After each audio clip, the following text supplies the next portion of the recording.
Hello mga ka-idol! Heto na naman ang iyong kusinera. Magluluto na naman.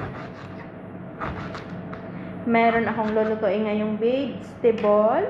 Ilalagay ko lang siya dito. Tapos i-open ko. At meron akong macaroni, chicken macaroni. At meron din ako ngayong biryani vegetable.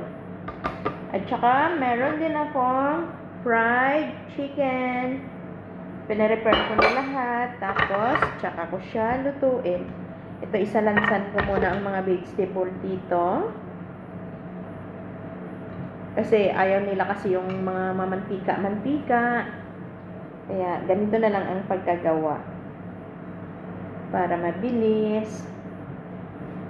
Tapos, lalagyan ko na siya ng sauce. Ayan. Tsaka, simple lang. Yan na, i-oven ko na siya. Tapos, isusunod ko na ang aking biryani vegetable. Kasi dito, bawat tao, isang putahe. Kaya, ang tagaluto dito. Pero wish you, bye mga ka-idol! Maraming salamat sa panonood!